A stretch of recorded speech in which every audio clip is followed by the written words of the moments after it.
Good evening. Welcome to episode 31 of the Political Mike podcast. From a week that started with the acquittal of former President Donald J. Trump, and ended with a new immigration bill proposed by the House. So much has happened in between. We've seen the Republican Party engage in censorship of their own who have voted for or in favor of impeachment. We have seen so much unfolding in the past few days, and I'm so happy to have the panel I have with me.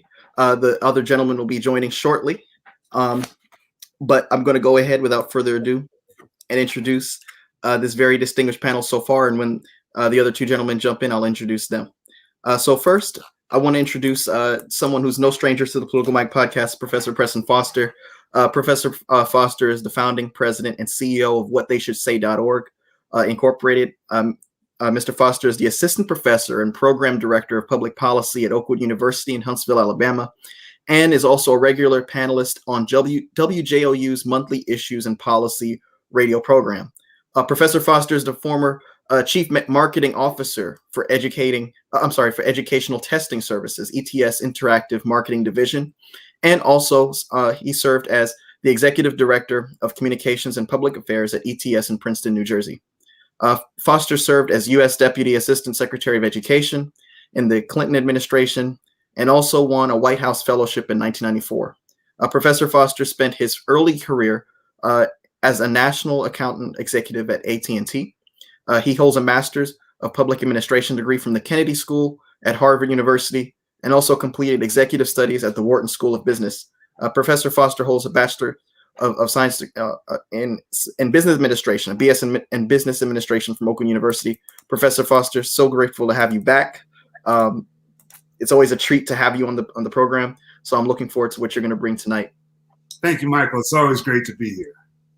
Next, I have a new guest, Mr. Stephen Sills. Stephen is a junior at Stanford University studying history and philosophy. He grew up struggling with homelessness and housing insecurity. To be the first in his family to attend an institution like Stanford. He is the current president of the Stanford College Republicans and spends his time at Stanford advancing conservative principles and ideas. Stephen, it's such a privilege and honor to have you, sir.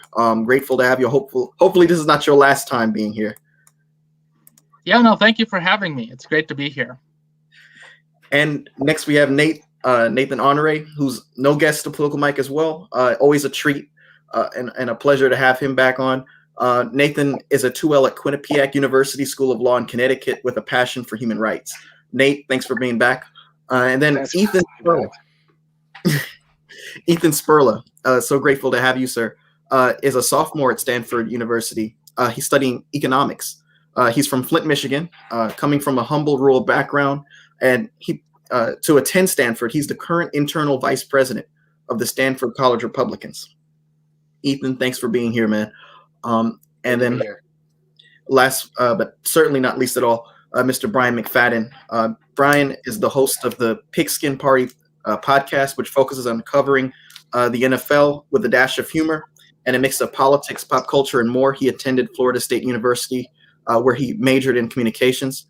Brian lived in New York City for 13 years before relocating to the San Francisco Bay Area last year. Such a great panel.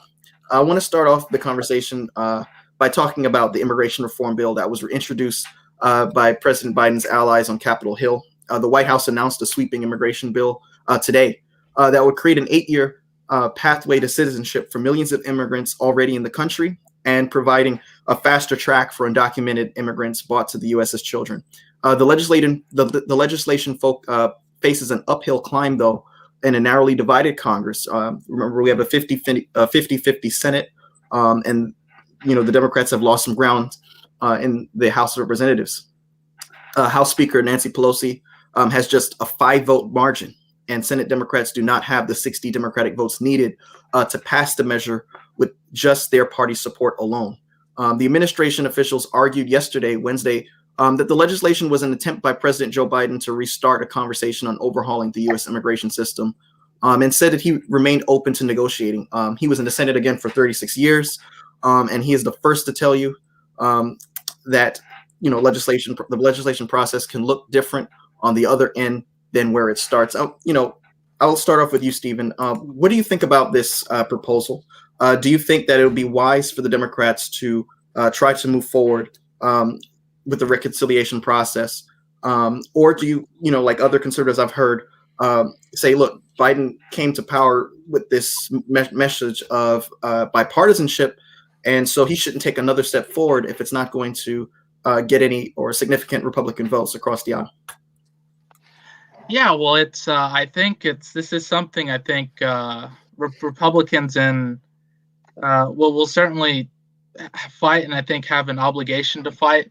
I think it's but then again, I think there's a way in which negotiation can potentially be brought about in the same way, even like with previous immigration bills that have passed, right? There's always been a concession for a pathway to citizenship in exchange for border security, right? And I think if some sort of agreement were reached, I think people would be more open to the idea, because that's fundamentally what people are concerned about. It's the primary issue is the border for a lot of Republicans, and then the question of what to do with those who are already here. It's something that we can address maybe after we get there, but.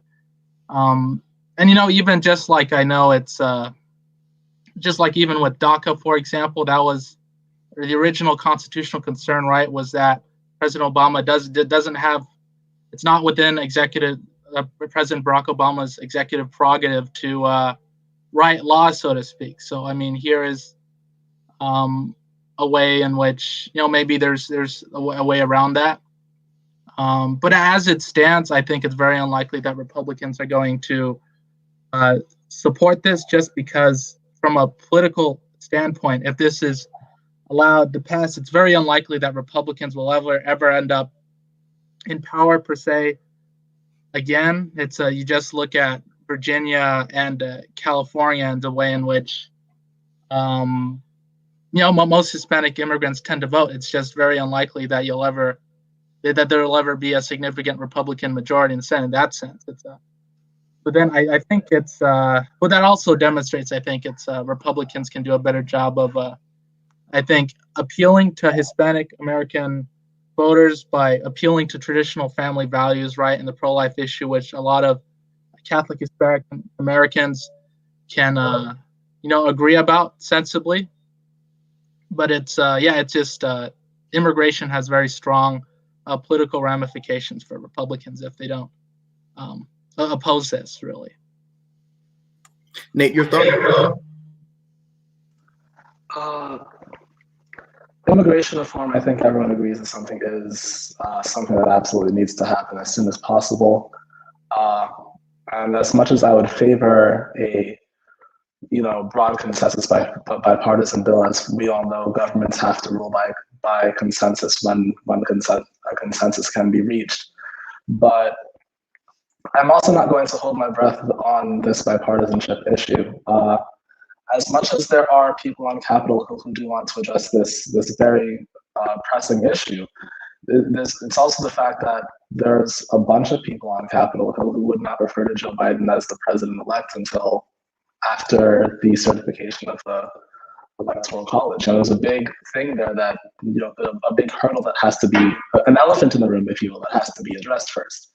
Now, as far as the 60-vote threshold that needs to be reached the 60-vote threshold that needs to be reached in order to bring an immigration bill to a floor vote, then I don't currently see a path to 60, especially without making significant concessions on things like a path to citizenship, the status of dreamers, and things like that. Now, I will say that an absolute priority of this bill, or any bill that reaches President Biden's desk, has to address the detention facilities on the border. It is because these are facilities that were created by the Obama-Biden administration in the first place, and even though we can talk about conditions, the fact that they were there in the first place is what allowed the Trump administration to enact that family separation policy. So if we don't want a repeat of that, because we can all agree that that was a very shameful policy, if we don't want a repeat of bad policy, and we cannot leave a framework for that policy to be put into play. So there are some standalone bills. This effort comes while there are multiple standalone bills, including a bill introduced by South Carolina Senator Lindsey Graham and Majority Whip Dick Durbin. The DREAM Act. Professor Foster, in your view, would a better or smarter political strategy, being that Nate, Stephen both alluded to the fact that the Democrats just don't have the numbers on their side for the reconciliation process? Would it be wiser, in your view, to go along with the ways in which they were trying to pass these standalone bills? I remember, I think during the 2018 session in Congress, there was some optimism with House Speaker or House Leader at the time, Pelosi, and Minority Leader Schumer, that they can actually get something done with Trump. What say you, sir? You're on mute.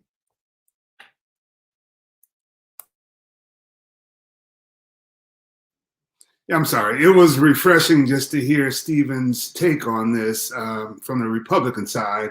And of course, Nathaniel was all over it as well. But I've long been of the opinion that both the Democrats and the Republicans have left this issue unsolved because it works for both of them politically. But as Stephen pointed out, long term, it hurts the Republicans more because until they can come to grips with the realities of the demographic change in America, then immigration will always be a negative for them. The border issue really is a fake issue. Barack Obama had as strong a record of deportation as any president in modern times. Donald Trump barely got to the same levels of Obama, but the reality of the issue, the continuance of the issue, provides fodder for those who still want to turn even further right on immigration. It helps them in the primaries. It helps them turn out their vote. But we're getting to the point now, as you can see in Georgia and turning in Texas and North Carolina, where even a strong turnout won't work for Republicans on this issue as long as they are seen as being hostile to even legal immigration of people of color, of Latino descent, etc. The opportunity, as Stephen pointed out, to cultivate them as voters is there, but the latent hostility towards them as people is what keeps a lot of Latinos going in the Democratic column. So I think President Biden should go as far as he can in proposing a reasonable bill, starting with the DREAM Act, but also giving a path to citizenship for others in related categories, to give the Republicans the opportunity to refuse it. I mean, that's just the politics of it. In terms of policy, going piecemeal is probably the way to get something done, but I'm still not convinced that either side really wants to get something done. Mr. Mcfadden, in your view, do you see a Hail Mary pass, sort of say, to fit in with the sports lingo as the key avenue for the Democratic Party to go forward with this program? Well, first of all, thanks, Mike, for having me. I didn't hear everyone's introduction, but it's really cool to have a couple Palo Alto Stanford people. I live about 15 minutes from the Stanford campus, so that's cool. But I want to say that Professor Foster hit the nail on the head. So back in 2012, when Romney lost to Obama, the Republican Party wrote this manifesto where they basically call it a come to Jesus moment. Like, we need to reach out to minorities. We need to expand the Republican coalition if we ever want to hope to win a general election again. Well, we all know from 2016 that that's not the path they ended up taking. And I think that's one of the reasons you see Mitch McConnell coming out so strongly against Trump, even though he voted against the impeachment, is because he realizes, Trump just lost by 4.5 points nationally. He lost by over 8 million votes. So you can say whatever he did, sure, it worked for the base, but it did not work to grow the coalition of the GOP. It's not going to help them politically going forward. Something like immigration, where they can actually get on board. You talk about, I think Stephen mentioned where Biden came on talking about bipartisan efforts. This is the opportunity actually to do both, to get something passed that will please Democrats. Immigration reform has been long overdue, but also speak to McConnell, speak to these Republicans who realize that the last 4 years did not help them grow their coalition. This could be an opportunity to step forward for the Republican Party to say, hey, we're for immigration. We realize that America is becoming more diverse. Let's find a way to get a bill passed that makes both sides happy. And that in 2024, when that comes around, you can say, hey, Latinos, hey, African Americans, we helped pass this. Don't just look on the left, check out our party too. So I think that the Hail Mary is more that they need to stop doing what they have done for the past 12 to 16 years and actually work for immigration reform for political purposes, for political strategy purposes. So, on this program, since I think Is it okay if I respond to maybe some of the points that have been made? Go ahead. Yeah. Just briefly, I agree. With I think some of the points which Professor Foster and Brian have brought up, because in a sense, right, it's a conservatism. And the Republican Party is should be for everyone, right? It's a universal principles or something. I think coming from a Hispanic background, I think people can agree upon on the issues. It's I think though that it's the immigration point is still a strong political point to make, and I think it's I'm not too sure if the GOP is doing anything wrong really in terms of their outreach to a lot of Hispanic Americans. It's I think it's when you look at polling in Texas, right, for example, for the election of Greg Abbott, right, you had a 40% turnout on that front, and you had the highest Hispanic turnout, at least for a sitting Republican president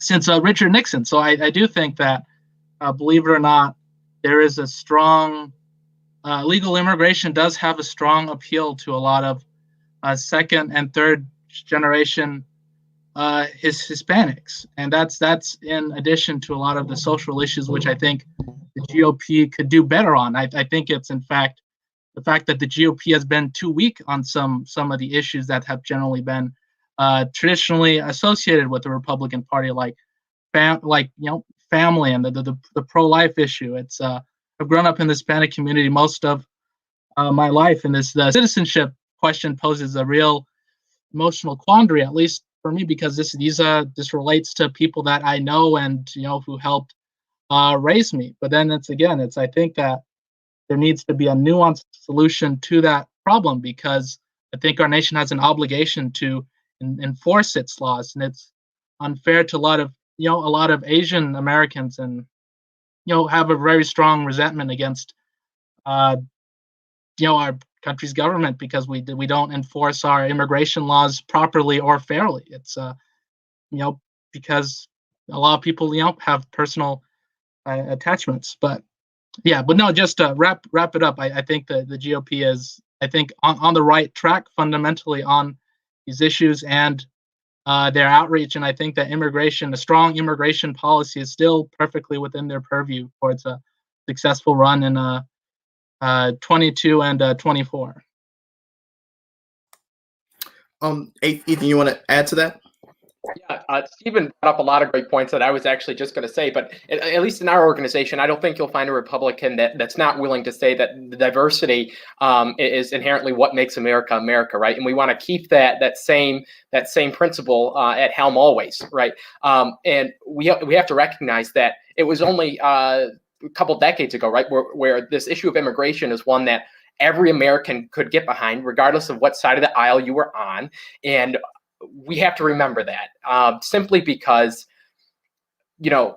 we're more likely, and as Nate kind of brought up, we're more likely to figure something out that solves the concerns of both sides when we sit together. And when a president like President Biden follows up on what he said, even if an individual didn't vote for Biden, he should still be willing to listen to them and take their consideration into any bill that's put forward. And Stephen brought up a great point again about this turnout that we saw in the 2020 election, right? Like, so this goes to show that there are people of color, especially Latinos, who are recognizing the strength in Trump's policies. And I think that's just something that really needs to be taken into consideration when we start to make these broad statements about, the failure of the past 4 years. I just want to, sorry, Mike, point out real quick that a lot of those gains in Hispanic votes were in certain sections, specifically South Florida, and some parts of Texas. Arizona, which has had a large growth in Hispanic population in particular, ended up going to President Biden. So yes, there are certain, and we say Hispanic, and some people group all Hispanics together, and that's a mistake. People who don't know better, every single one of those South American countries often have different political views based on the government that's in that country, based on the upbringing they had, based on family experiences they've had immigrating to the U.S. So yeah, it's not good to group all of them together, but I will say specifically that some of the gains they had were in specific areas as opposed to a broad gain of Hispanic support across the country and the general. It's also important to remember that while we might view Latino as a racial category here, it's not necessarily viewed that way in the rest of Latin America. So following off your point, Brian, when we say that Trump gained among Hispanic voters in Florida, who are mostly Cuban, Venezuelan, don't vote the way their counterparts in New York, who are mostly Puerto Rican and Dominican, vote, and they don't vote like their counterparts in Chicago, who don't vote like their counterparts in New Mexico and Arizona, and so on and so forth. So, and that also falls along racial lines. So when we see that there's this groundswell of Hispanic support trending toward the right side of the aisle, these are Hispanics who are generally white or lighter skinned, came from more affluent backgrounds in their home countries of origin, as opposed to their more left-leaning cousins and neighbors who are generally poorer and darker skinned from these same countries. It's also important to recognize that the Democratic Party has been warned for years from activists within the party that they have that if they don't make serious changes to how they view this swath of the electorate, then they're going to see serious losses down the line. We saw that. So we've already started to see that. We saw Biden didn't really take that seriously in the general. There weren't really, of all the speakers of the Democratic National Convention, I think only one keynote speaker was of any sort of Hispanic background, Governor Lujan Grisham of New Mexico. And we saw that in Florida, where Biden lost only won Miami-Dade County by about 10 points, which is a horrible, horrible, horrible performance if you're a Democrat. As soon as I saw those numbers, Mike, you remember I texted you and I said, we've lost Florida. And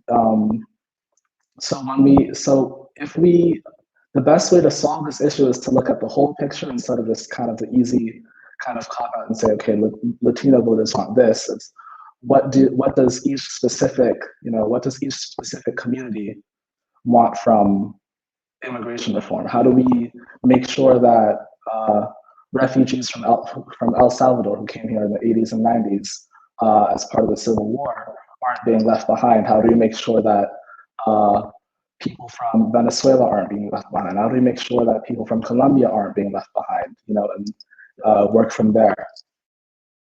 Yeah, and I'll kick it over to Mike, but just I think to respond, because I do think it's important, and I shouldn't say respond, right? Because it's I think we're all touching on a lot of things about the issue that we can agree on, right, regarding the nuance and stuff. But it's I do think though that fundamentally it's that there, right, as even Brian mentioned earlier, that there's room, right, for the GOP to improve, and I think the GOP has done an excellent job. It's in reaching out, like for example Greg Abbott, right? That's a governor who secured a significant amount of Hispanic population, and again his body of Hispanics he's drawing aren't necessarily Cuban in answer. So I think there's a lot of gains that GOP can continue to make there. And I would also dissuade per se on there's a lot that race can tell us, and we shouldn't, disregard that. But it's like as Daniel said, right, there's a lot of nuance, and a lot of the nuance is ideological. It's based on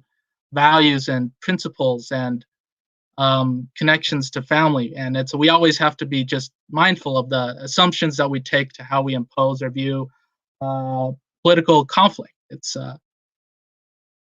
but I'll kick it over to Mike because I know we have a lot. Oh yeah.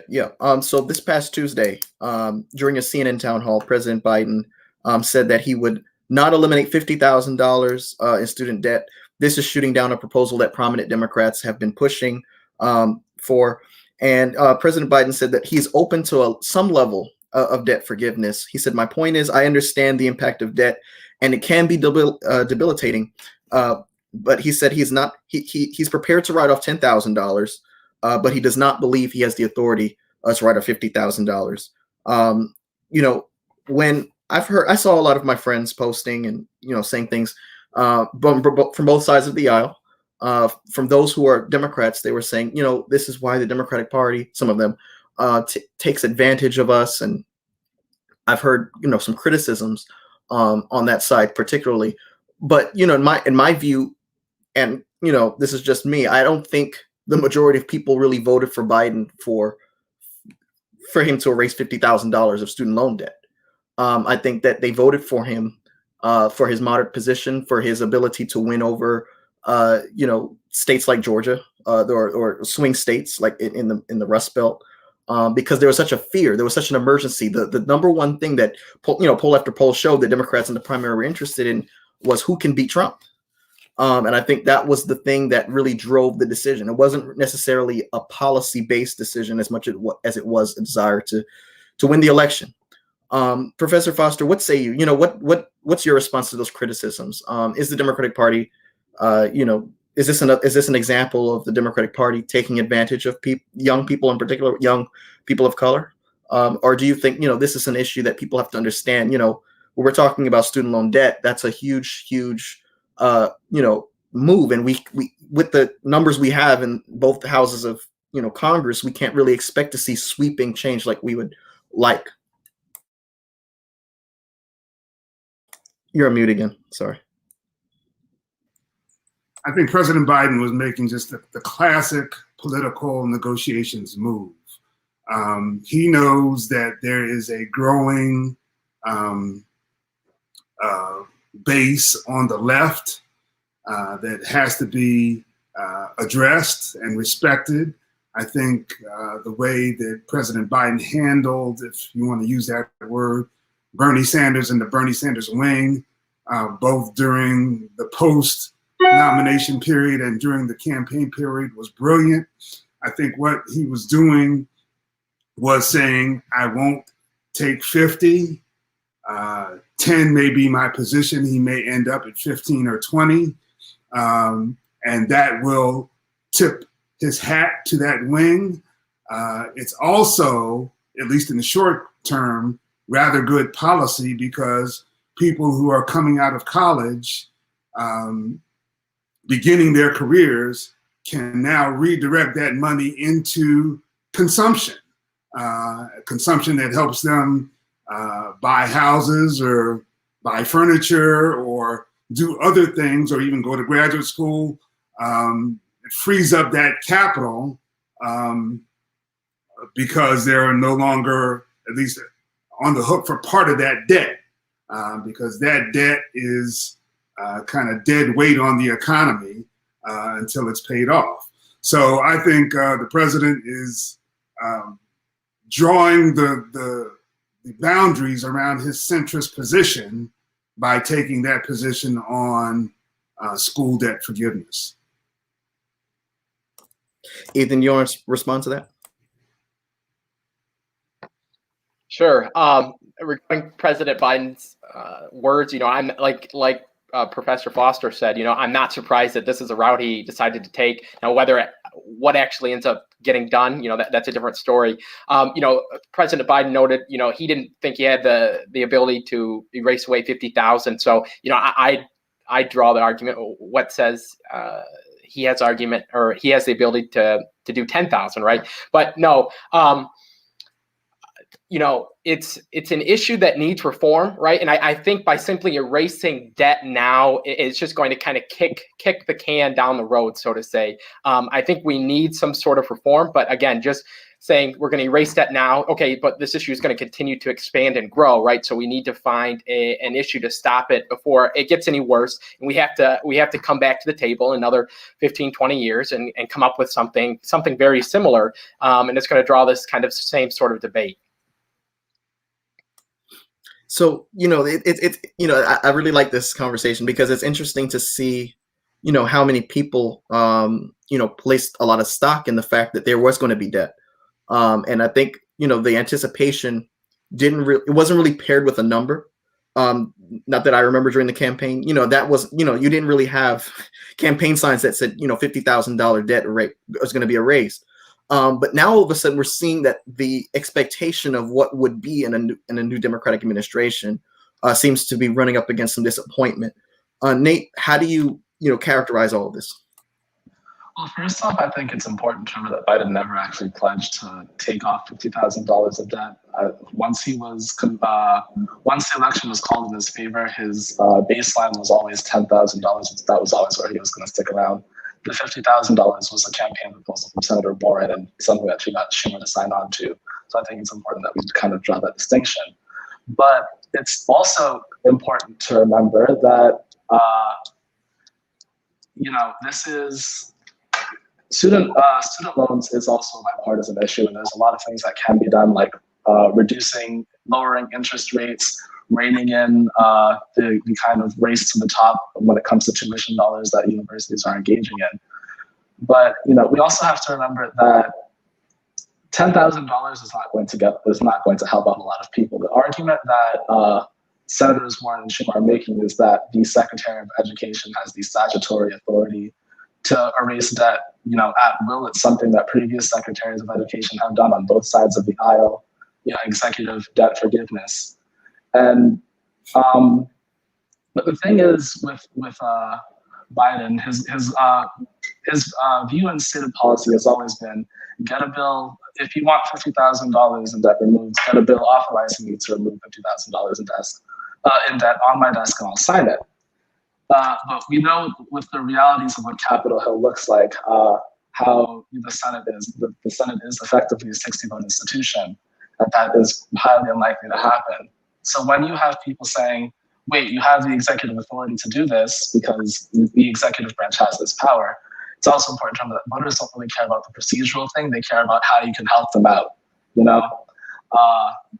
So voters don't really care that the Senate takes 60 votes to advance a bill to a floor vote. They say, well, President Biden promised he'd have my back. I'm drowning in debt. I was told that if I got this degree and made a bunch of money, if I got this degree, that the debt I acquired from it would be good debt, and that I would be able to make enough money to get it back. But 40% of student debt holders didn't finish their education because their financial burden was too high. So they don't have a degree, they're still in debt, their debt is collecting interest, and they don't have the higher earning potential a degree would grant them. So instant relief in some way, shape, or form would be great. I'm thrilled, for example, that Biden is extending the 0% interest on student loans, but that's not going to be enough. We also have to do something to actually help people get out from under that burden, because once people don't have to worry about giving away coughing up half of their salary in interest, then more and more people can do things like buy houses, buy cars, just buy regular things. Our economy is predicated on the flow of money. So the more money that's flowing around, the better everyone else is.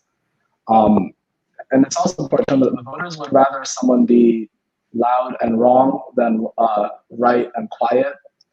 So, if we do these big things, especially for Biden, who is the leader of a party that is governing over very narrow majorities, is staring at a redistricting year that is probably not going to favor his party, and is a veteran of an administration that 2 years in lost the big majorities that they enjoyed, and was not able to do most of the things that they wanted to do because they didn't have the numbers. If Biden is 1 or 2 big steps away from ensuring that next year is the rare midterm where the president's party gains seats instead of seeing a 2010 or a 2014 midterm. Those are valid points. And I was thinking as you're speaking, young people are not really excited with the idea of incremental change, getting from point A to point C by way of point B and gradually getting there. And I think that's why Bernie Sanders got a lot of support, because, this was like, we're going to, bust the wall down with these big, bold solutions. But at the same time, President Biden did recently say, look, we're in a pandemic. Now is the time for bold action. So, which senators are you looking at in terms of, who's going to, just looking at the $10,000 proposal? Who are the key players in the Senate right now? I'm talking about Manchin, West Virginia, Susan Collins, Murkowski, like in the moderate faction of, the Senate. Who do you think is going to make or break this deal? Anyone can jump in. Well, I mean, the easy answer is anyone who is either been known to be a moderate, like Collins, Murkowski, somebody like Romney, whose political standing doesn't really matter depending on how he votes, or some senators who are either not up for re-election for 6 years or planning on retiring and not rerunning, like Ben Sass and Richard Burr. So, I mean, that's basically the same people who voted for the conviction, essentially. I mean, throughout at least the next 2 years, those are the senators that you might be able to count on, not to get to 60, but at least to get, mid-50s and make it a little bit easier to get to an actual vote. One of the things that I want to mention on this particular issue, specifically to what you said, Mike, about young people wanting just have it all at once.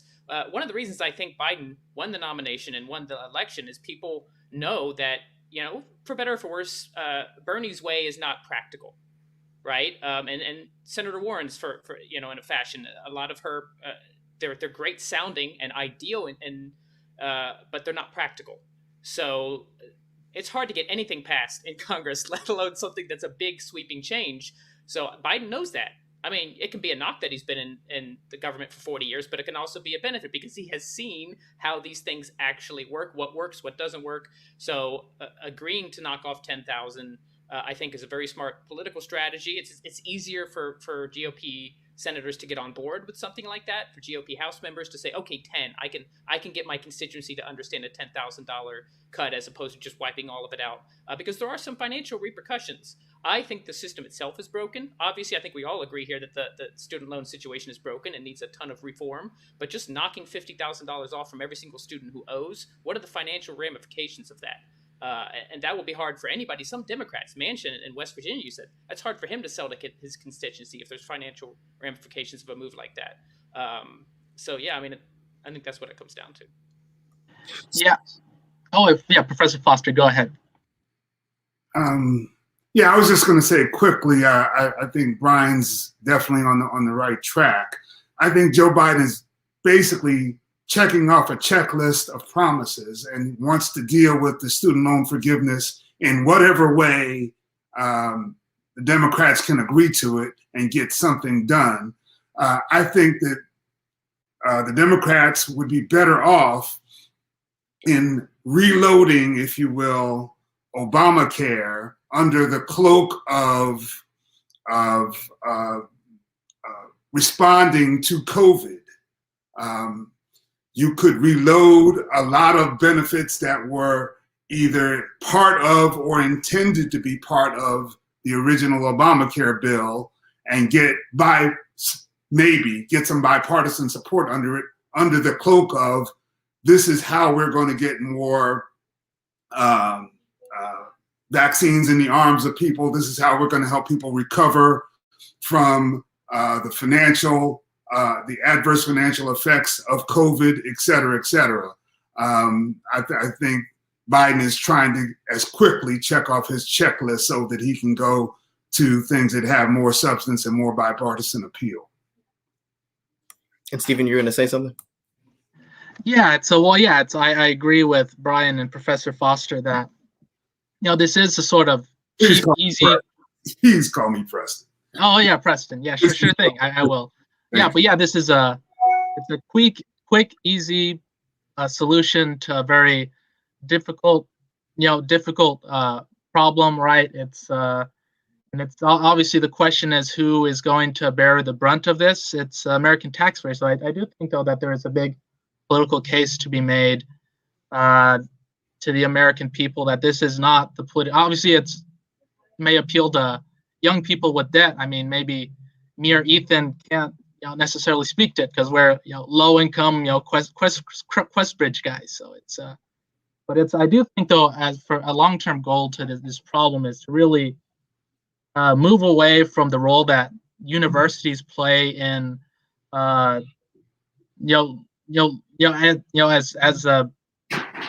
a marker for someone's ability to be able to go to work in American society, because it's the skills that you're learning in the university just are not reflective of the schools that, unless you're doing engineering, but of the tools that you'll need to go out and work in society, and to load on $140,000 or more in debt for a degree in gender studies, which, I mean, it's sure may have intellectual value per se, but it isn't something that's going to increase capital. And it's for the American people to sort of bear the brunt of that is just as a long-term issue. I think we need to figure out the role of the universities fundamentally in American life and in the workplace, because this is not feasible for low-income Americans who can't fork out that money to begin with, to have to bother getting a 4-year education for something they may not even need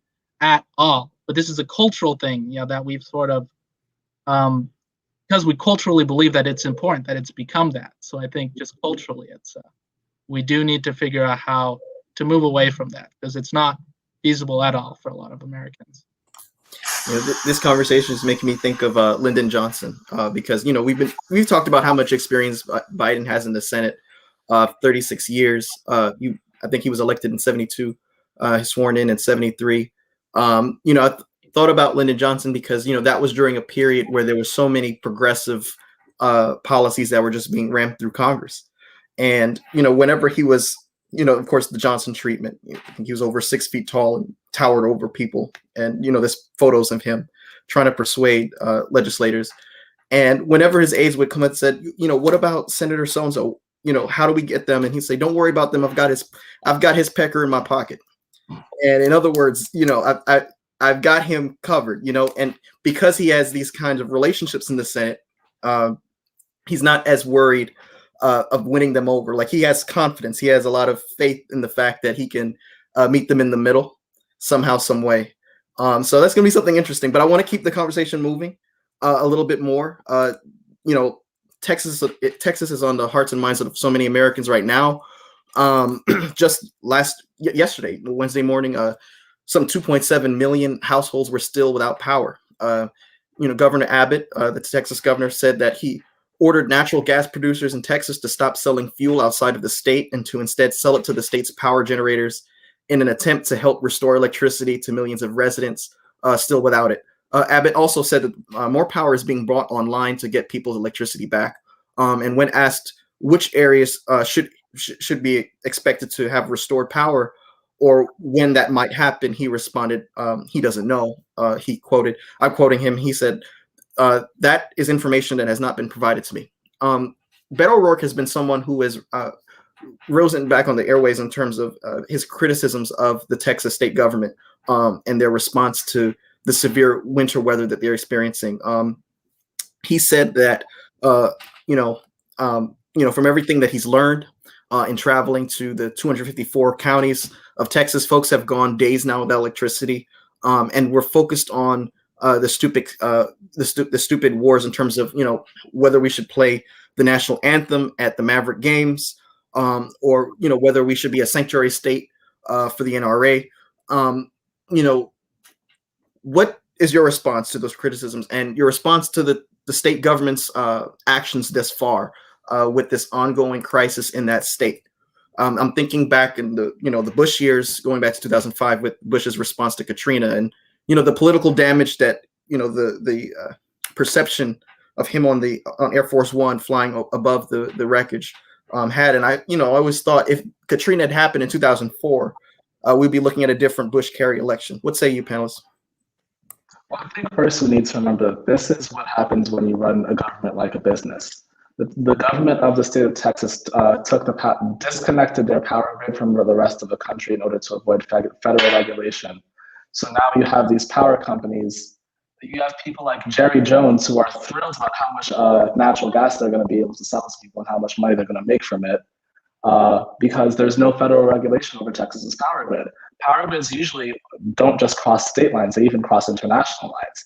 You know, the state of Nevada is on the power grid that the power grid region in Nevada extends all the way into Canada. This is what happens. Deregulation kills. We can't forget that. The government is supposed to provide a service to people, not run a profit. So this is the problem that Abbott and other state house GOP members in Texas have made, and now the chickens are coming home to roost. It's also amazing to see that he has flat out refused to take accountability for it. Instead of saying, you know what, I messed up by insisting on managing our energy this way, he blamed it on windmills and frozen windmills and the Green New Deal, even though the Green New Deal is not law anywhere and windmills can survive anywhere. And the reason that Texas is falling apart is because it's so unusually unseasonably cold, because it doesn't usually get that cold anywhere there. It's snowing on the border, is because natural gas is freezing in the pipelines, and people aren't prepared. The state is not prepared for this kind of cold weather because there isn't that kind of infrastructure. This kind of weather doesn't happen that far south. Every few years there's going to be a little snow in a place like Dallas, for example, which is a bit further north. But this isn't the kind of statewide thing, And because people have had their power shut off in their houses, they can't keep the heat flowing in order to keep water in the pipes, in order to keep gas flowing through the pipes. And so we see people are stuck in their homes. They've got no heat. Their pipes are breaking and bursting. This is a legitimate crisis. We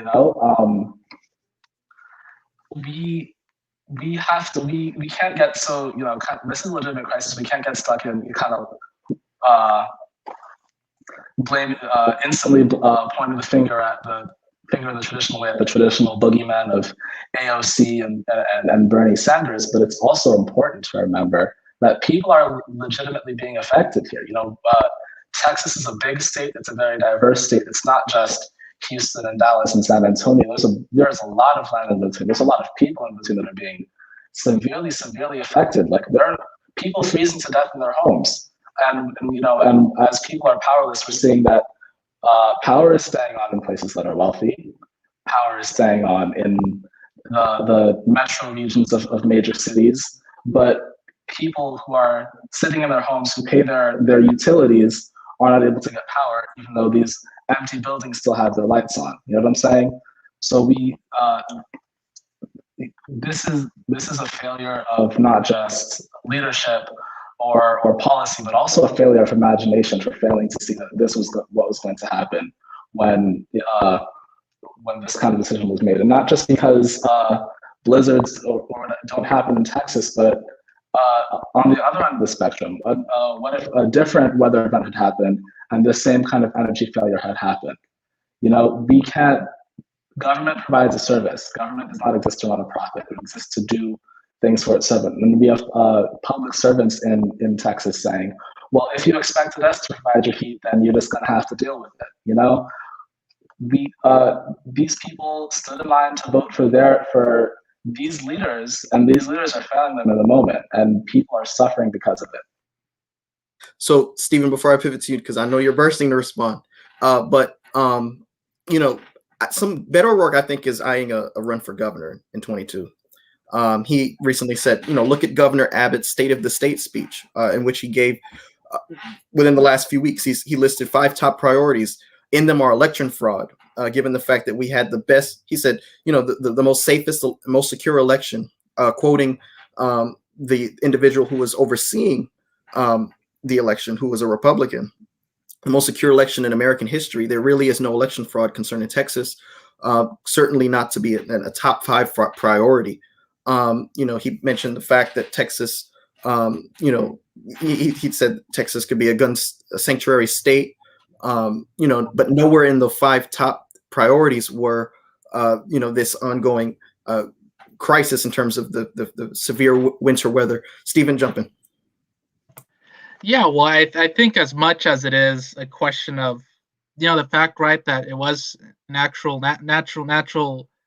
disaster, right, that it's that the crises that appear aren't necessarily in a vacuum, right? It's as some wise congressman once said, you never let a good crisis go to waste. It's very feasible that if it weren't a President Bush who was flying over Katrina and a President Obama instead, you would have maybe never heard of the travesty which was occurring at Katrina at the time. So this is why it's very important that we understand the role that media and narrative and politics plays in the role of using things crises that happen to people as a way to advance certain political agendas, whether or not that's this Green New Deal, right, and the frozen windmills, or natural gas is freezing in the pipes, right?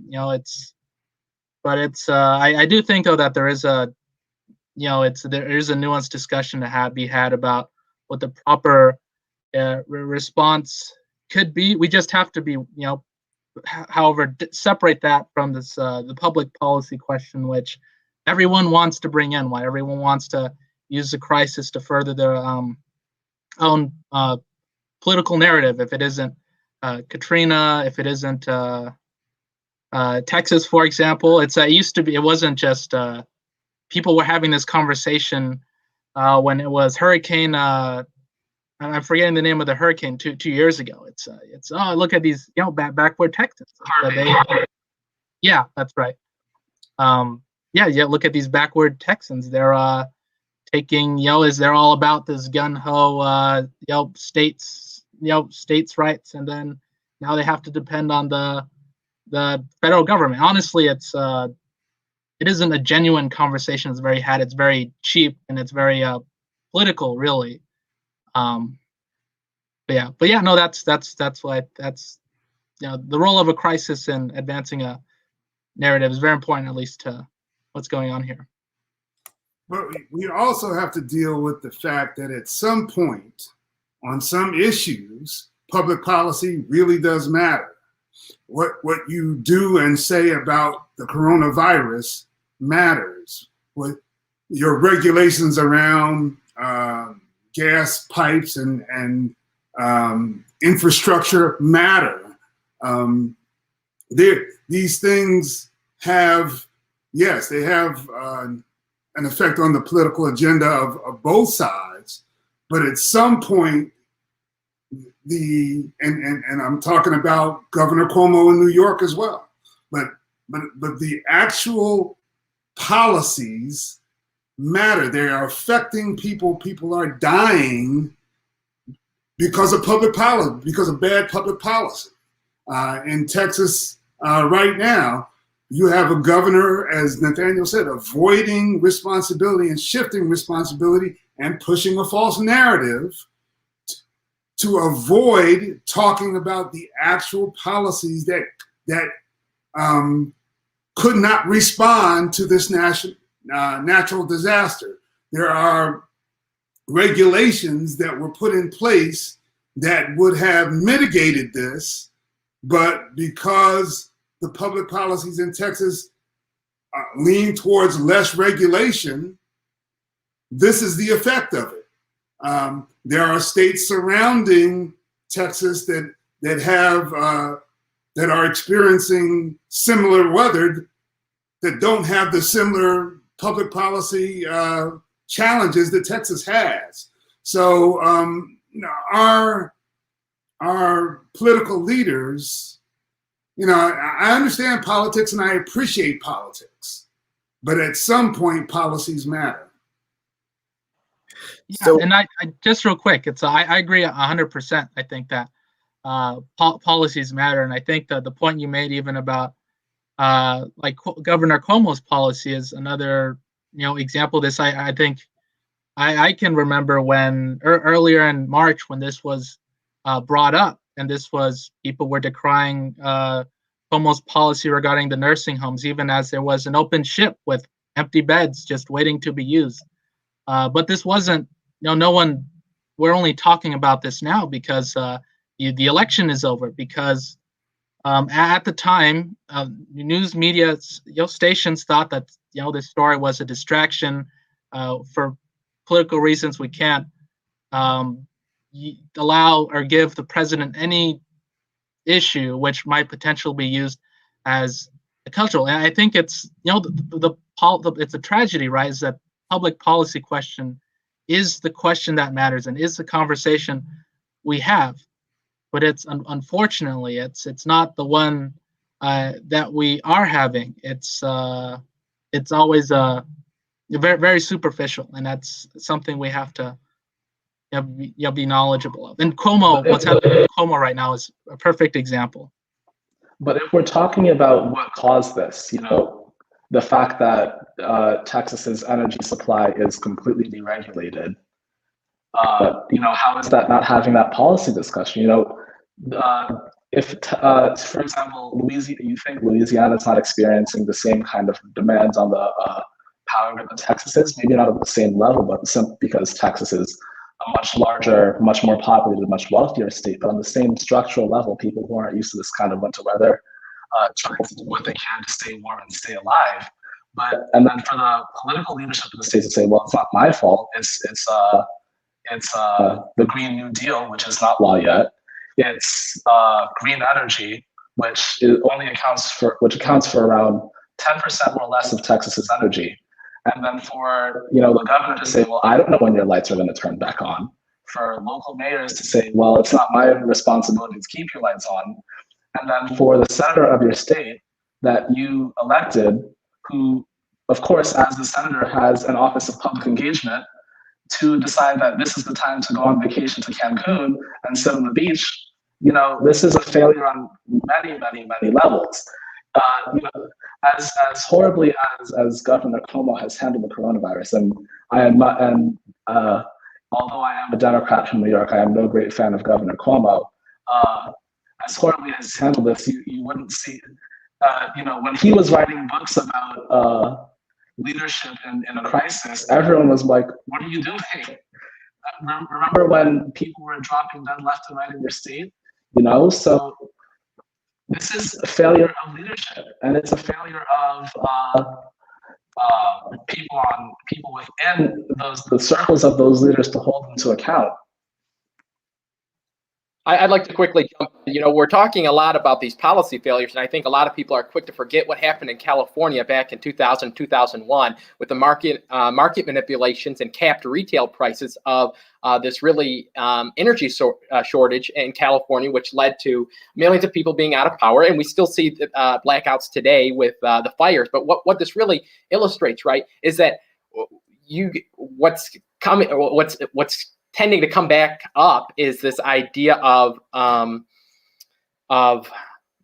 sorry, I'm drawing a blank, a lack of rules and regulations, right? But what we see is even in states where there are heavy rules and regulations, there are failures. And we saw this, like I said, in California. People are quick to dodge responsibility. And I think what's happened in Texas here is really goes to show a bigger issue of an infrastructure issue in Texas, right? So we're going to learn a lot from the situation, and hopefully we'll prevent this from ever happening on the scale that it does ever again, right? But to simply say that one policy could have solved this all, right, comparing it to other states, I think, again, that's overgeneralization, because as we see, more rules and regulations does not always lead to greater results. I agree. Well, I think that. Sorry. Yeah, no worries. I just want to say that I think the bigger issue here, and I think we've hit on it a few times, is the politicization of all this, as opposed to whether there's over-regulation or not enough regulation. Both could be true. We've seen them be true in multiple states, but clearly the leadership failed. Leadership in New York failed. I lived there for 13 years. I think leadership in some degree has failed in California. I know we were going to talk about Newsom. I don't know if we're still going to talk about Newsom. And leadership is clearly failing in Texas. It doesn't matter if it's a Republican or a Democrat. If you're making this a political thing and blaming the other side, but at the same time your citizens are suffering, you're doing something wrong. I agree with Brian 100%. It's important to keep our leaders accountable. Leaders need to lead, but also when we're talking about comparisons, there's a literal side-to-side comparison. when we look at streets in Texarkana, Texas, there's still snowed over. There, the lights are off. We look at streets in Texarkana, Arkansas, or Texarkana, Louisiana. The streets are maintained. People are able to maintain some sort of semblance of normalcy, despite living in an area that's not used to this level of winter weather. For some perspective, it snowed in the Northeast today, but infrastructure-wise, I didn't have to worry about my personal safety because there are building codes about being prepared for snow.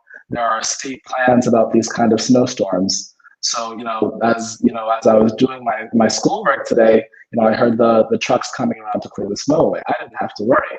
But in a state like in southern states that don't get this kind of winter weather, the preparation consists of reaching out to your other neighboring states that might be more conditioned for this and say, hey, would you mind sending over some of your equipment because I can't handle this on my own. Doing what it takes to help your people as much as possible. Now, playing to narratives, politicians do have to do that. It's just the nature of the game. But if you're just going to play to the narrative and not, do what you can to solve the problems that people are facing, that is adding problems on top of problems to and not adding solutions. It's just adding gasoline to the fire. And very quickly, the United States is on the verge of becoming a second-tier country because we can't deal with our real issues. The politics has taken over, and I'm not naive. Politics has always existed, but we, I think, got a little comfortable about our position in the world that since we're number one, what we do doesn't matter in terms of our policies. But we're no longer, number one. We're now at the phase where we're finding metrics that reinforce that we're number one in certain areas. But we're losing ground to China. We're losing ground, to Asia in general. We're losing ground all over the world. And I'm talking about not just in terms of our military or economics, but our infrastructure. If you fly around the world, if you travel, and then you come back to the United States, it's like, geez. So, gentlemen, I do want to keep the conversation moving. We're running out of time. So much to talk. This is such a rich conversation. But I have to get to the acquittal that just took place for former President Donald Trump. This is the first president in U.S. history to have undergone two impeachments. The Senate voted 57-43 to acquit the president. This is 10 shy of the 67 needed for him to have been convicted. Since that time, since last Saturday, President Trump has issued out a statement. Now, he is not on Twitter. He doesn't have the same access he had to his social media accounts, but he did release a statement. And it was a very scathing statement about Senate Minority Leader now, Mitch McConnell, who did vote to acquit, but then took to the Senate floor to denounce Trump and to say that he was still open to criminal liability.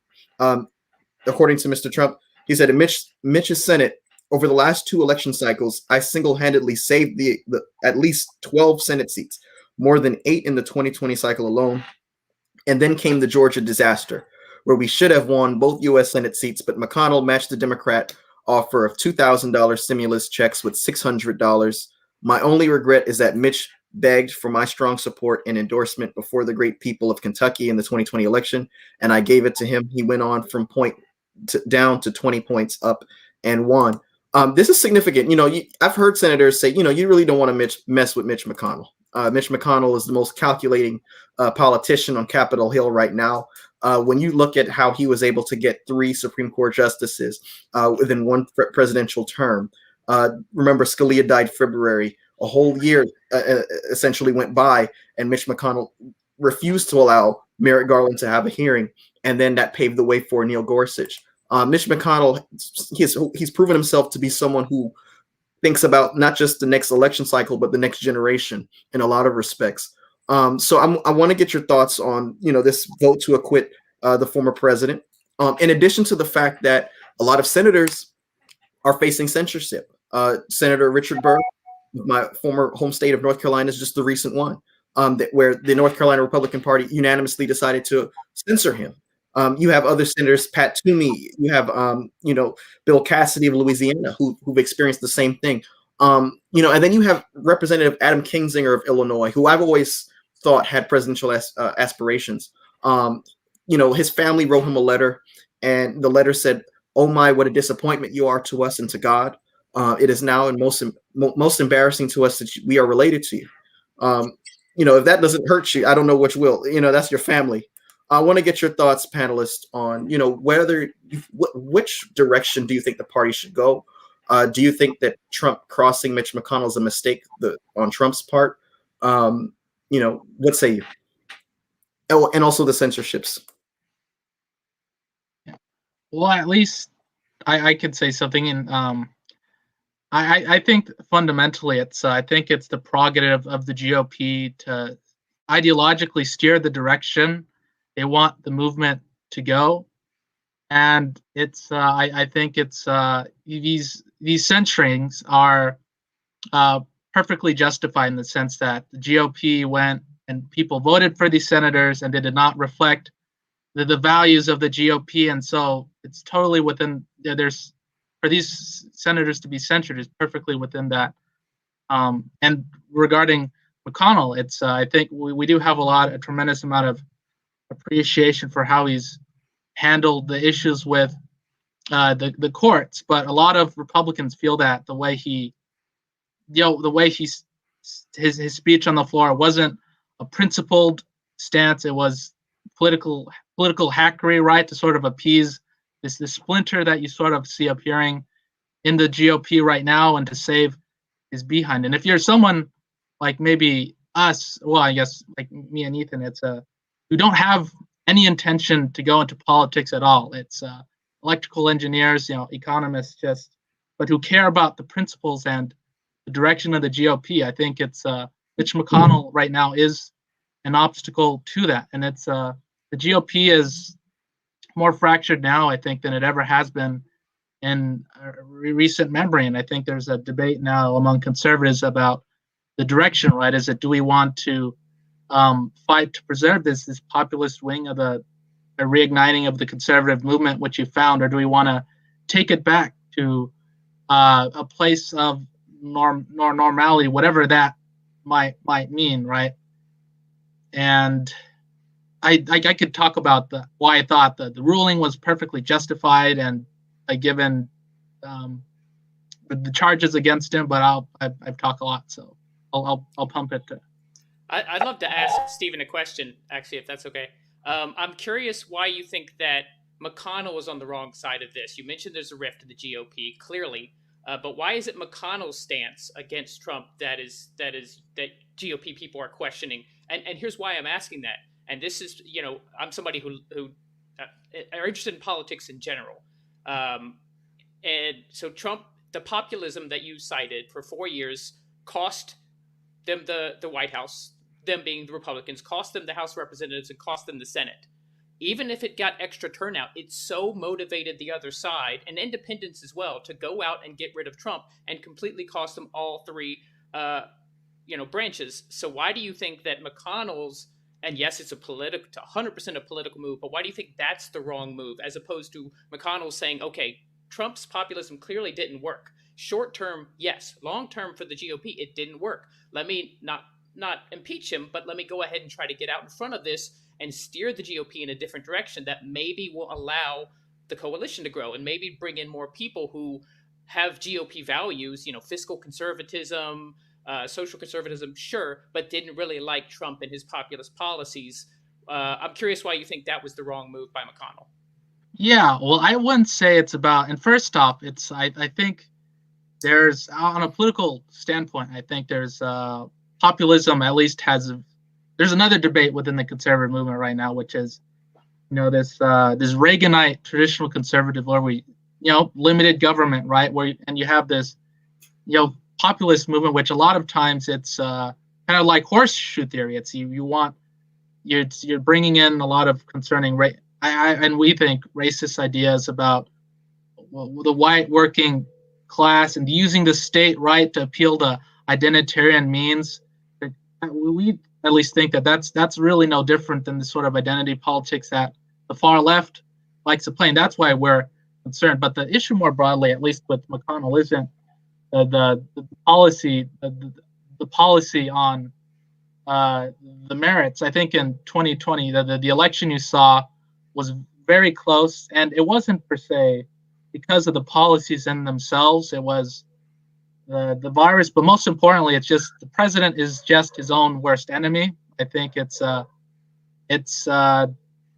he's just everyone's known this about his character, right? And I think it just people turned out of their contempt and hate for the president himself than it was for enthusiasm for Biden himself, or even just the policy. It's and that's fundamentally what. And I think for the recall, we think, and we contributed to a lot of the the president's legal challenges. We participated in a lot of these stop the steal efforts, and there was a legal process, right? And we accepted a conclusion, and we think that maybe it was wrong for the president to have prolonged that. But it's regarding McConnell, though,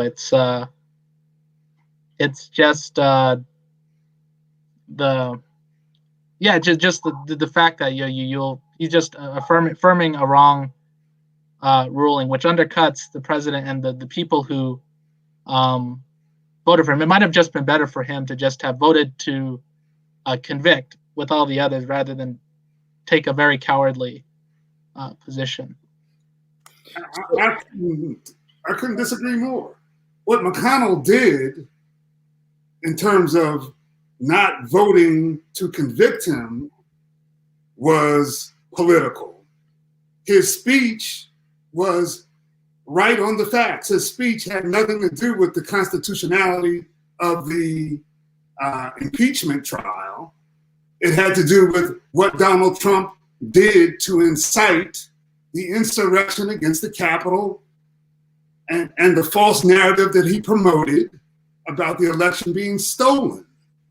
And to me, it's still unbelievable that people can protect Donald Trump after people pissed in the hallways of the Capitol at his bidding. So I just don't understand how McConnell's speech was the wrong way to go. I could see how his vote could be posed as political, but what he said was factually true. So I just want to jump in with some numbers real quick. Forbes recently released a poll, and this showed how much support that Trump has in the Republican Party still. 51% of respondents believe the U.S. Senate should have convicted Trump in his impeachment trial, and 55% don't want him to hold office again. But at the same time, only 9% of Republicans think Trump should have been convicted in the Republican Party. I'm sorry, the numbers were overall, the electorate overall. In the Republican Party, though, 9% say Trump should have been convicted. 87% want him to run again. Professor Foster, if you can jump back on and respond to those numbers, knowing that Mitch McConnell is a very calculating political creature, and that he spent 4 years. Remember, he spent 4 years trying not to cross Trump in any way. And they've had opportunities to, remember Charlottesville, there are so many different things. And Mitch McConnell looked like he was rubbing his hands ready to convict and be done with Trump. And I thought that he was doing it because the Democrats hold the majority now, and maybe they'll get the blame. What is your response to these numbers in terms of, this potentially being the reason why McConnell did what he did? Well, I'm baffled by the numbers because to me, from my point of view, relative to what happened at the Capitol, a terrorist attack on the Capitol of the United States, the fact that many people would want him to run again and would support him again, regardless of policies, because you can get those same policies from any number of Republicans. But what Donald Trump is for them is a cult of personality that will draw out votes from people who normally would not vote. To me, he seems to be a tribal leader because he's contradicted, so many of these so-called beliefs. I mean, prior to COVID, the deficit was exploding. Prior to COVID, the deficit was so all of this is limited government. All of this stuff, it's not limited government. It's paying for the government that you buy. So I don't understand it. I really, as a political scientist, I try to understand it. But in terms of rationality, given if the insurrectionists had been any other set of people, they would have been shot on sight. Okay, they would have been shot on sight. And we can't even bring ourselves to vote against someone who's out of office to say that what he did to incite that was wrong.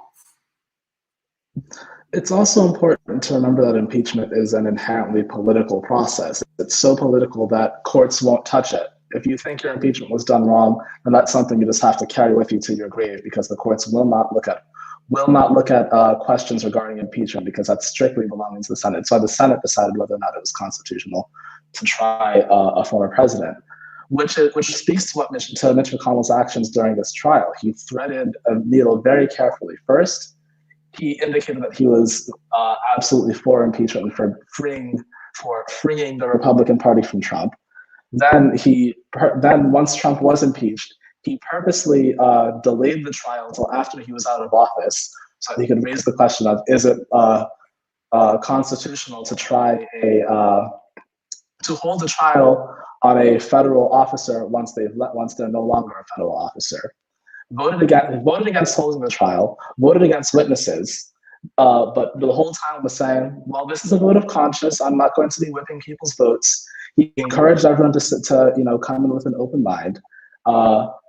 Publicly stated constantly that Trump was responsible, but then said, well, I'm not going to vote to convict because I don't think this trial is legitimate, which is the issue that he purposely crafted for himself, so that he and the Republicans that were a little on the fence to uneasy about voting to convict could have something to fall back on, even though that was already a settled issue, that because the Senate decided that the trial was legal, that the trial was in fact legal.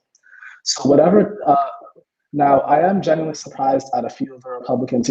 Murkowski is someone who lost the Republican primary and then was reelected anyway as a writing candidate. She's not worried about holding on to her seat in 2022, for example. Susan Collins was just reelected to a 6-year term, and she's probably retiring at the end of that term anyway.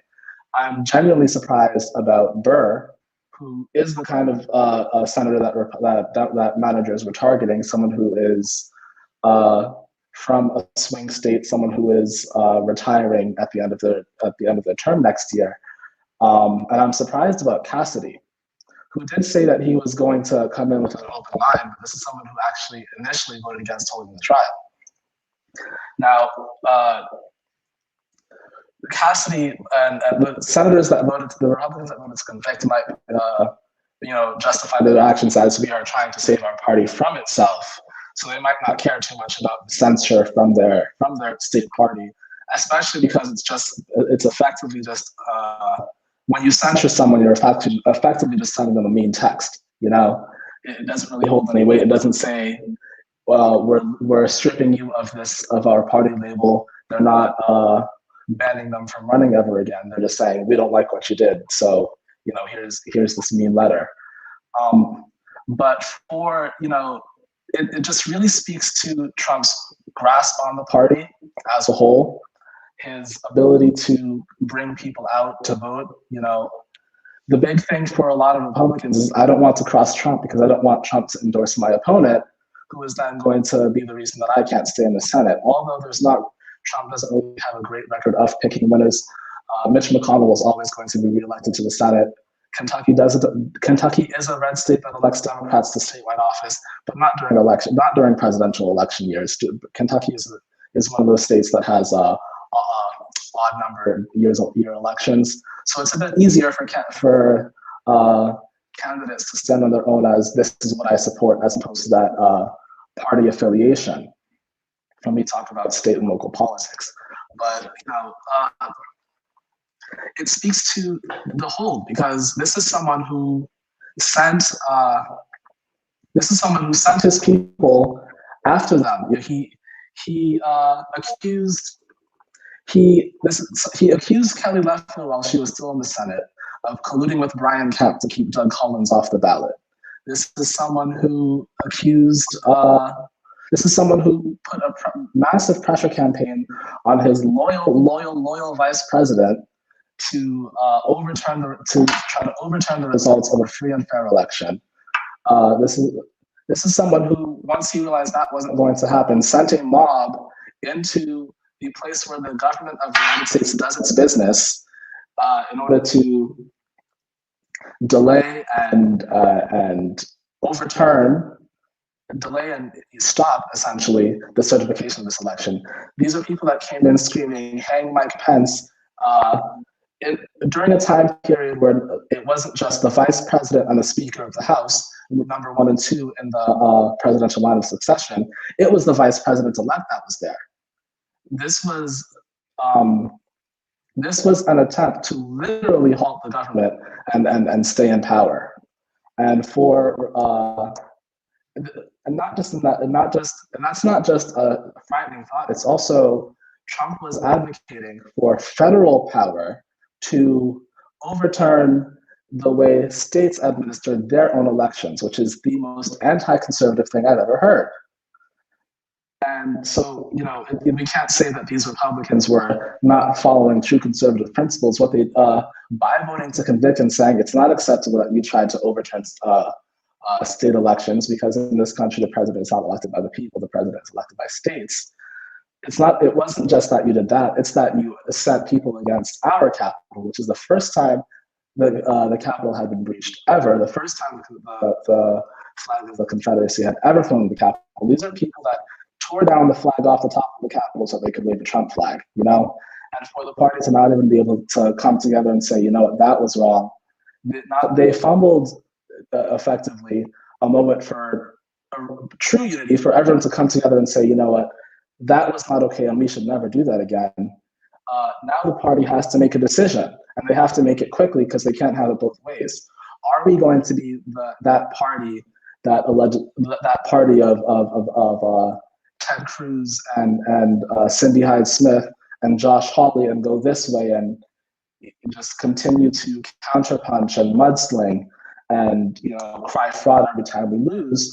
Or are we going to be the party that's more traditional, the party of Mitt Romney and Susan Collins and Liz Cheney, and dial it back and focus on the bread and butter things that got us in the White House? Because the Republican Party does have a serious issue, because they have won the popular vote once in the 21st century. So are we going?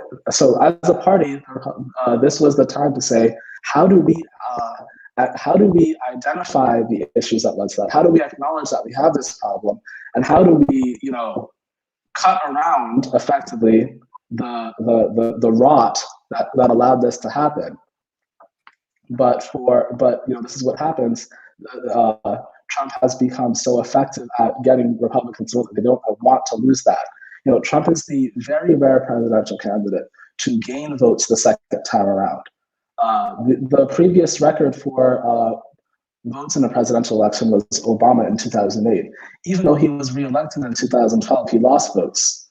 And we do talk about the fact that Joe Biden won 81 million votes, which is an unprecedented number. Trump won 74. Trump gained votes the second time around, even though he lost the popular vote by a much wider margin. That doesn't happen in American politics ever, even when turnout increases election to election. So, it's about, so when you have these, Yale and Harvard law graduates trying to pretend to be all folksy and trying to tap into a current that they don't truly understand, this is what happens. You now have, this is a tiger that they tried to hold by the tail, but now they're realizing you can't hold on to the tiger's tail forever, because eventually the tiger is going to turn around. And on January 6th, that tiger turned around, and it could have been much worse if a few things had gone slightly differently. If Eugene Goodman doesn't antagonize those people on the stairs to lead them away from the Senate, if Chuck Schumer's protective detail doesn't pull him away at the last second, like this came very close to being a tragic event. Like we're talking about Ayanna Pressley going back to her office and discovering that all of her panic buttons were taken out, and for like this was not just something that happened in a vacuum, and it was something that required this was a request by the president to violate the principles that he claimed to stand for, violate the principles of law and order, rule of law, of limited government, small government, home rule, all of that. And then when people try to restore that, they're the ones who are now being told they're in the wrong, and not the ones who try to uphold what just happened. It was embarrassing to be an American on January 6th. We had the poster children for authoritarianism around the world going, well, our hearts are with the United States at this moment because this is a scary, scary thing. When we don't speak up and say universally and say this is wrong, we open the door for something worse to happen in the future. So Nate or Ethan, you're going to respond, but real quick. I did want to. Yes, sir. But real quick, if you could respond to that, but also, the question of, that's been thrown around, if you're going to censor these Republican senators for voting for impeachment, why didn't you censor Marjorie Taylor Greene? If you can jump on that and address Nate. Sure. So first, I absolutely want to agree with Nate. What happened on the 6th should have never happened, right? And I think what we see though is you called for the impeachment trial as a chance for unity, a time of national unity, right? But what we actually should have seen is earlier, after the results of November 3rd, we should have seen a similar call, like Pelosi is right now, for a 9/11 style commission on the results of the election, right? So instead of simply telling roughly 50% of the American electorate that who believe that their votes are being manipulated or not counted accurately, we should have said, believe votes are being manipulated. This is listen to me. Can I finish? I let you talk. How long did I let you talk uninterrupted? And you're uninterrupted, or you're interrupting me now? I don't think that's actually very polite of you or politically correct. But what I am trying to say though is, Democrats and Republicans should have came together after the election and said, listen, we're going to have a clean and clear audit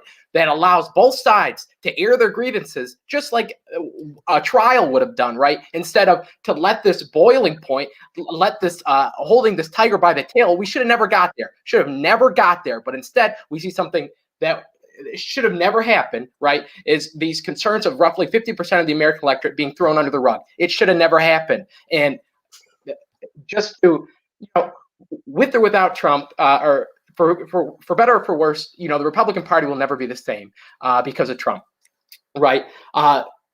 So we're very much in a deciding factor of where we're going to move on from here, right? And to simply throw away the beliefs and the passions that these people have for a man, like I said, for better or for worse, is a mistake on the representatives who voted to convict, because they were sent there to represent their constituents who obviously did not agree with them in terms of their vote on impeaching Donald Trump. So, and a lot of these representatives don't have any intention of running again, number one, and simply don't care.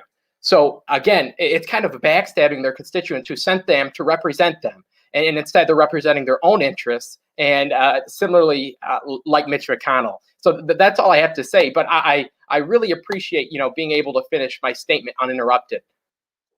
Yeah. And if I can add in just two real quick. And first off, it's Nathaniel, thank you for, sharing that. It's this is why I think forums like the ones we have are really important, right, to get at the heart of the issue. At a school like ours, it's kind of very difficult to have across the aisle conversations about this, because we are ideologically predisposed to view the other as an other who cannot be reasoned or talked with, and it's so yeah, it's just we really do appreciate that, and it's and I second Ethan's point too. It's everyone agrees that what happened at the Capitol was obscene, and it shouldn't have happened, right?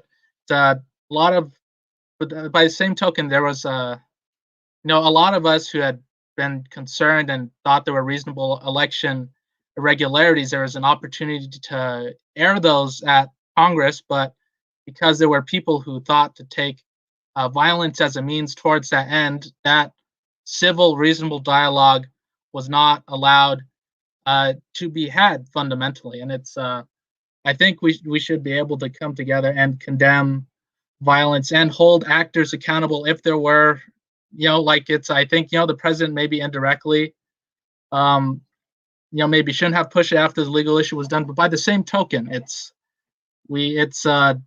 clear that given the evidence that there was no legal insurrection, legal incitement, and there was no legal insurrection apart from just a lot of reportedly. I don't know if you are following the trials, but and even if you think that impeachment is political rather than a high crimes and misdemeanor issue, the way the founders maybe intended or maybe debated about the issue, it's important that whatever the standard that we use, that it be applied across the aisle. It's if you believe that the president reasonably incited the riot, you have to hold Bernie Sanders accountable for inciting violence against Steve Scalise, for example, for claiming that Republicans were going to kill people by taking away their health care. It's a Kamala Harris, for example, posting bail right on Antifa and Black Lives Matter rioters, for example. It's using fight like hell, right, 70 times over the course of her political career, just standard political rhetoric that had serious consequences over the summer.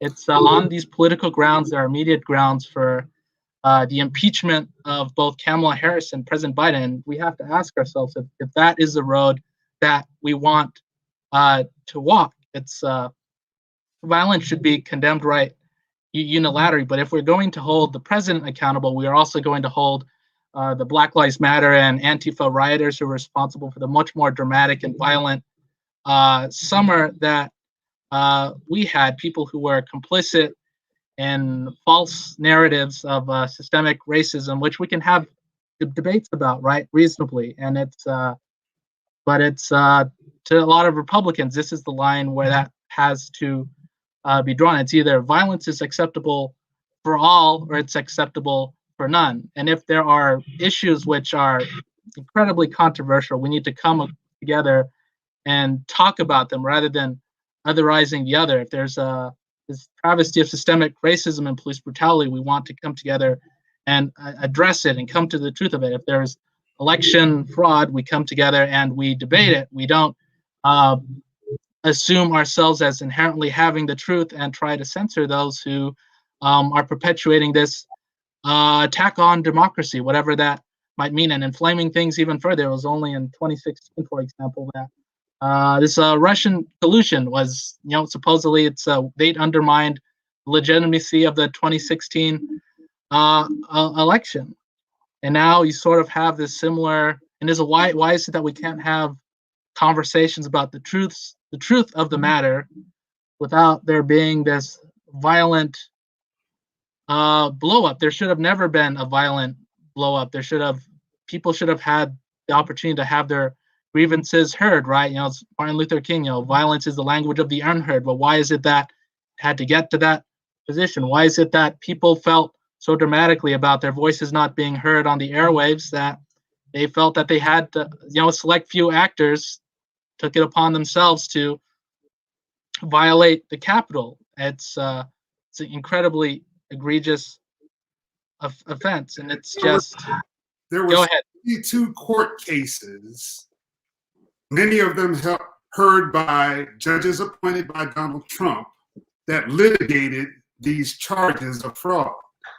They were dismissed. So this Nancy Pelosi should have come up with some kind of panel to look at it. That's ridiculous. That's out of process. The process was go to court, submit your evidence. The evidence wasn't sufficient to even have the case heard in many of these jurisdictions. So the president of the United States was impeached while he was the president of the United States. He called the insurrectors to Washington, D.C. on January 6th.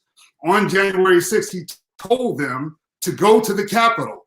After the Capitol was under attack, and after Kevin McCarthy tells him that the line of succession is in physical jeopardy, he does nothing. So these false equivalents about Black Lives Matter and Antifa, nothing in the history of the United States mirrors what happened on January 6th. And we are wrapping up, gentlemen. But Nate, I think you had a point. But before I move on, I appreciate what Stephen said about the forum, and that's what this was designed to do: create a repository for people of all political perspectives to come and have a civil dialogue. So I appreciate this conversation. It's been rich. It's been enlightening. I really enjoyed it. But the same question that I had, I don't think it was answered though. If you're going to censor Richard Burr, Cassidy, why not censor Major Taylor Greene? And in the same vein, because the follow-up with what Professor Foster alluded to, does the far left really have the same power that the far right seems to have in their party? Nate, I think, and then someone else can jump in and we'll wrap up. Well, okay. Well, just real quickly. Oh, sorry, and I'll kick it in Nathaniel. But yeah, just on the Republican side, it's I think we're very good about calling out our own. For example, when it's how am I forgetting his name? I just had, but Stephen. It's King. Yeah, Steve King, right? It's he made a joke on the air, right, with white supremacist undertones, and it was a joke of foresight. He didn't intend it, but we held him accountable for that, irrespective of the intent, and we stripped all of his committee assignments. It's even, for example, there's been for those of us on college campuses, there's been an uptick in the alt-right, just people with this sort of and who perpetrate these conspiracies about Israel, for example, and the Jewish people, kind of like walking toe-to-toe with BDS, for example, and perpetrating these anti-Semitic narratives. And we've gone publicly and debated them and refuted them and called them out. So we had Ben Shapiro at our university last in the fall, and this is the expressive talk was condemning this alt-right. It's that they aren't representative of our values, for example. And I'm of the opinion it's with Major Taylor Greene that maybe some action needs to be taken per se, but I do think though that this is something that we can still have. Some of what she said is egregious, for example, and maybe some action should be taken on that. And as Republicans, I think that that's something that we should seriously consider. It's unfortunately, it's just these types of moves aren't, at least we think, and maybe you guys can correct us, taken as often on the left. When Ilhan Omar, for example, perpetuates conspiracy theories about the Jews and Israel controlling the flow of money, that's a very serious, or even Rashida Tlaib, these are very serious anti-Semitic tropes that they're perpetuating. And when have they ever been censored? If we're going to censor Major Taylor Greene, we need to censor these people as well. First off, since we're over time, we don't have the time to get into the loaded question of Israel critique of that country's government versus crossing that line into naked anti-Semitism. But it is important to mention that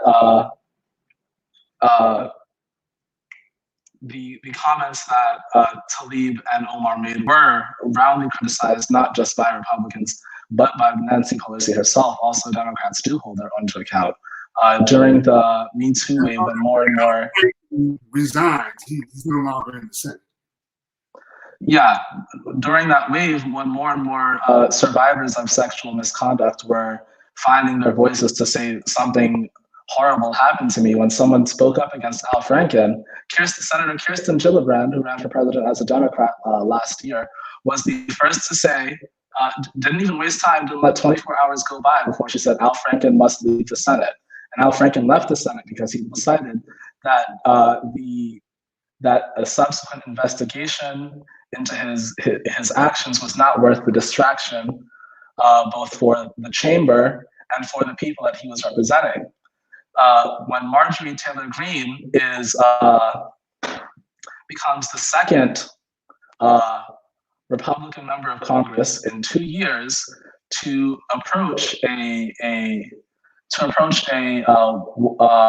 member of Congress on the other side who happened to and verbally assault them. Remember last year, Ted Yoho walked up to AOC and referred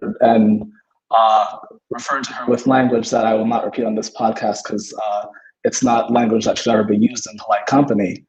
Yoho wasn't condemned by his party. Marjorie Taylor Greene, there was a closed caucus vote for what was going to happen with Republicans on whether or not Liz Cheney should be removed from her leadership post. And when Representative Greene was introduced, there was a standing ovation. It wasn't, Republicans didn't come around to removing her from her committee assignments until Democrats started calling for it. It's also important to acknowledge that these concerns about voter fraud happened because Trump and Cruz and Hawley all deliberately stoked these flames. Trump spent months leading up to the election calling mail-in voting, which was the safest and easiest way to vote in a vote during a pandemic, inherently fraudulent. He instructed his postmaster general to slow down the mail as much as possible so that on election night, with the status of several states still in play, he would be able to declare victory. And when he did, to his credit, a lot of Republicans said, dial it back, Mr. President. It was way too early for you to make that kind of declaration. We had states like Pennsylvania and Wisconsin and Michigan making it a matter of state law for them to not count absentee and mailed-in ballots until election night, which is why it took so long to get those results and contributed to that perception that there was widespread fraud in this election. It's not a coincidence that the places that Trump accused of fraud were large cities with large minority populations. It's why the people that came into the Capitol were mostly aligned with the far right, with white supremacy. Like, we're talking about the Proud Boys, one of whom was actually released from custody until his trial, despite the fact that federal prosecutors are worried that because he's free, he now has the opportunity to incite more violence. It's also the fact that courts have held for years that this inflammatory language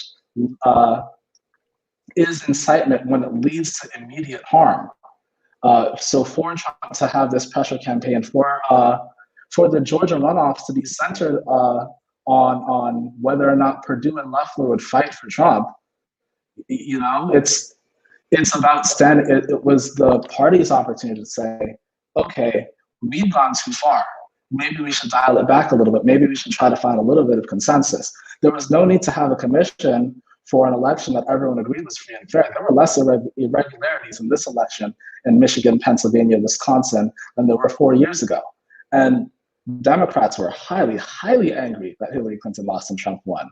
But you know what they did the day after Inauguration Day? They knitted some pink hats and had a nice little stroll around Washington, D.C.